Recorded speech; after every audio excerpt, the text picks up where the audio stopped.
I'm so excited that you guys are all here. So I have a feeling that some of you don't know what a capstone is, so I'm just going to tell you. The capstone is the final protective stone that forms the top of something being built. It's the culmination of the blood, the sweat, and the tears that go into creating a masterpiece. It's the final touch, the last effort, the push for completion. Students everywhere leave their undergraduate education with so many emotions. They're excited, they're confused, and sometimes they have a primal fear. They're riddled with questions like, what did I just do for the last 4 to 6 years? What am I going to do now? Did I stay long enough? Did I incubate long enough to join the workforce? Am I good, strong, smart enough? Do I have what it takes? This capstone process is multifaceted. It's a journey of exploration into those questions, and also the questions of our innermost selves. The 3 students that will speak to you today have taken a dive into their hearts, minds, and their educations. They've done the work of building the foundation for their future, and I've been lucky enough to watch this process, to see them become pregnant with an idea and watch it develop into something beautiful. It's my honor and my pleasure to watch 3 women who will most certainly change the world for the better speak to you today from their hearts. They have fearlessly sought threads or connections that have always been present within their souls. And they have built upon those threads to create the masterpiece of this talk and of their future. We'll start today hearing from Jen. Jen is a powerhouse. As today is a Veterans Day, and I mean every day, it's important to acknowledge that she's a woman who has served our country. She's an intuitive energy coach. She has her master's in education and counseling, has raised 2 beautiful children, and she's been a light in my life for the past several years. She's an expert on gardening and all things green. Please join me in welcoming my friend and fellow warrior woman, Jen.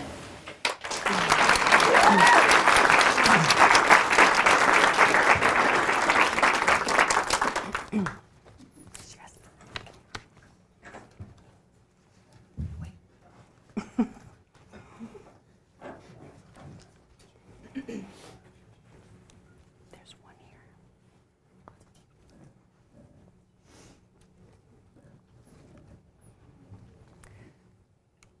We're all familiar with Claude Monet, the famous French artist and impressionist who has contributed some of the most stunningly beautiful portraits of nature. But I wonder if you know that he suffered from deep, debilitating depression. And he attributes his healing to one of his greatest passions in life. And it wasn't painting, it was gardening. When he realized the full impact that gardening had on his healing, he set out to paint it for the people of France in hopes that those paintings could help heal the wounds of that war-torn nation as well as it had healed him. I too was able to catch a glimpse into the magical healing realm of gardening. Several years ago, I went through a physically and emotionally challenging time in my life. It was tough, and it left me feeling pretty raw and vulnerable. But during that time, my family and I happened to move into a home that happened to have a garden. And I'll be honest with you, at first, I just saw a lot of work. But as I began to spend time and work in that garden, I started to feel a sense of calm and peace that I really hadn't experienced in years.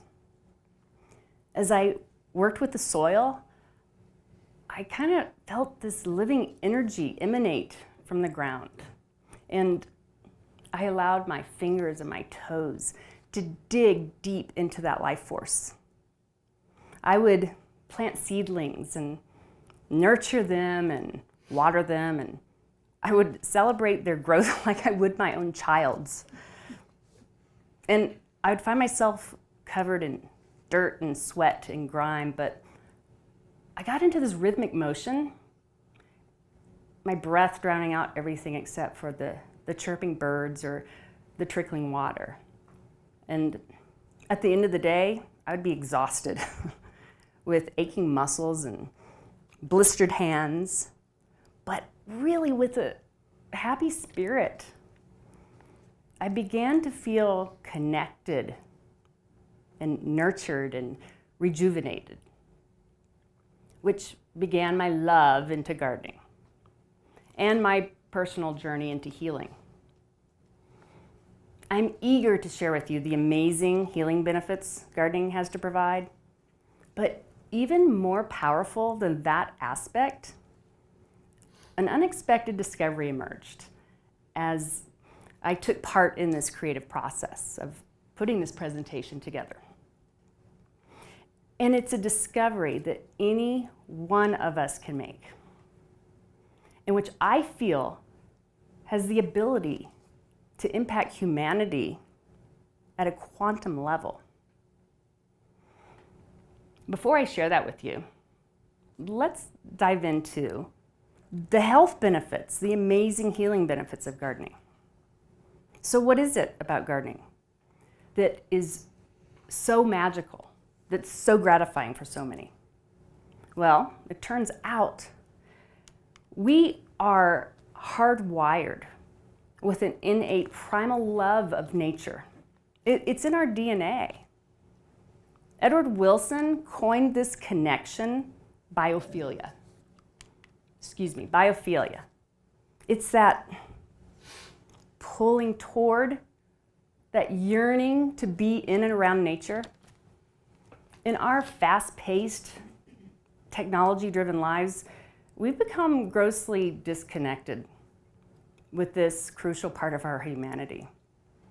And recent studies show that this disconnect has a direct impact on our overall health.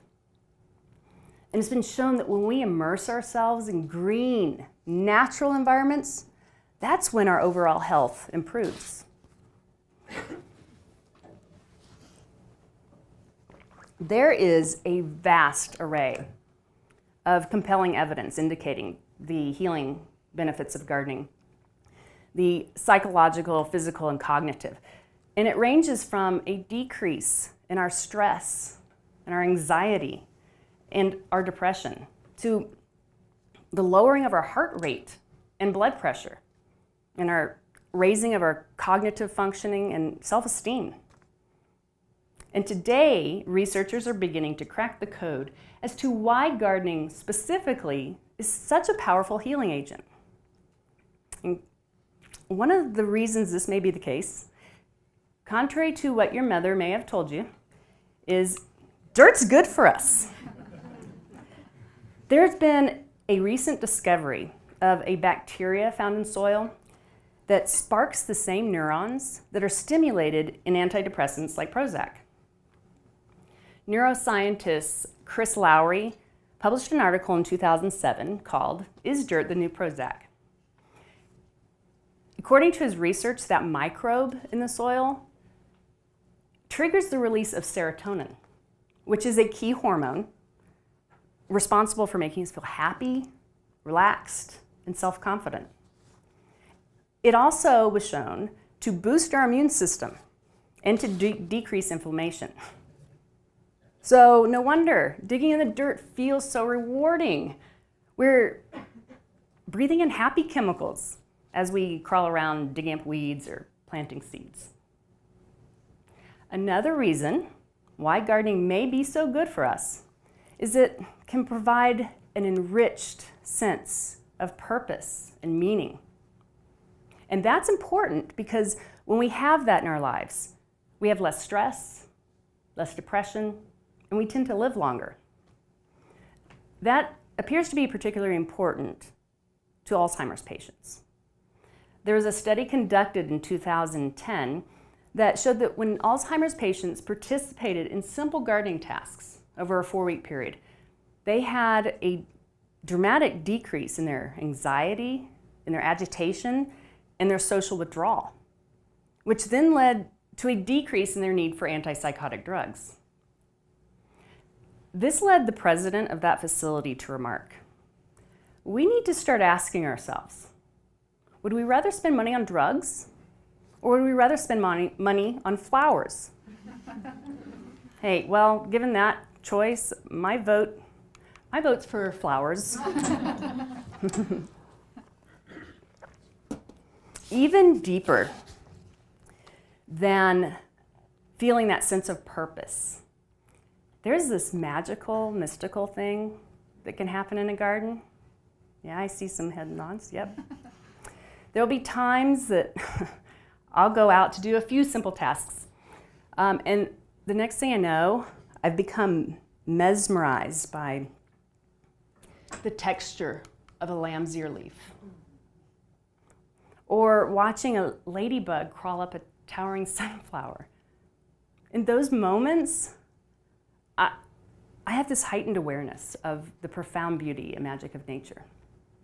I forget myself, and I'm fully present, simply observing and being without thought or judgment. That magical world I've entered into are what researchers call flow, and some others refer to it as being in the zone. According to psychologist Claire Cooper, when we're looking intensely at something or we bend down to smell something, we bypass that analytical functioning part of our minds, and we naturally stop thinking or obsessing and worrying. And we're brought into that present moment. And being in and experiencing that mind state is highly correlated with our happiness, with our life satisfaction, and our well-being. And I think we can agree, we all want more of that. There's so much research indicating the healing benefits of gardening that now mainstream physicians in England are prescribing it to their patients. Renowned physician Sir Richard Thompson is the president of the Royal College of Physicians. He's a leading advocate for prescribing gardening to his stroke and depressed patients. He's observed that planting and pruning can be more effective than prescription drugs, and it's certainly more cost effective. He suggests that anyone in the healing profession prescribe gardening to their patients and sit back and see what happens. So, can you imagine? You're not feeling well, so you make an appointment with your doctor, and you go in and you share your symptoms with him, and he hands you a hoe and a bag of compost. That's essentially what's going on in England. Taking this idea even further, the National Health Services of England are now considering incorporating gardens and gardening into their public health policy. They're currently reviewing a comprehensive report that was submitted by the King's Fund and that pulled together all of the relevant evidence of the health benefits of gardening with a recommendation that they begin to include this therapy into their annual strategic plan. That's remarkable. Clearly, the UK is leading the way in this really unique aspect of healthcare. And it's my hope that the US takes note and begins to consider bringing it into our healthcare system as well. So as you can see, the healing benefits of gardening are tremendous. And the fact that those benefits are now being recognized by the scientific and political communities, well, that's thrilling for me. But as I mentioned earlier, I was having a hard time putting my finger on something. I felt like I was missing something deeper and more profound that gardening provides for me than what I've already covered. As I delved into this material and I moved through this this journey that this capstone class is designed to take us, I was stretched, I was pulled, and I was led to dig deeper than I had expected. Subsequently, something emerged that I really hadn't realized was there. What I realized during this process is, for me, gardening is a conduit. It's a conduit to the sacred, into the divine. There'll be times that I walk into my garden or my greenhouse and I feel like I've been pulled into this magical vortex, and I experience this rush of joy, and I'm in an instant state of awe and reverence for the plants around me. I may bend down to breathe in that potent, spicy scent of my tomatoes and silently send them heartfelt love and gratitude. And it's in those moments that I feel this deep connection to the energy of that plant. And I have this innate knowing that I'm an integral part of this awe-inspiring life force. And I'm connected to the whole. That's the element, the undefined element that holds such significance for me. Gardening is a channel into the sacred. And here's the thing. Finding and nurturing that channel, it's a personal discovery for each of us, wherever or whatever that may be.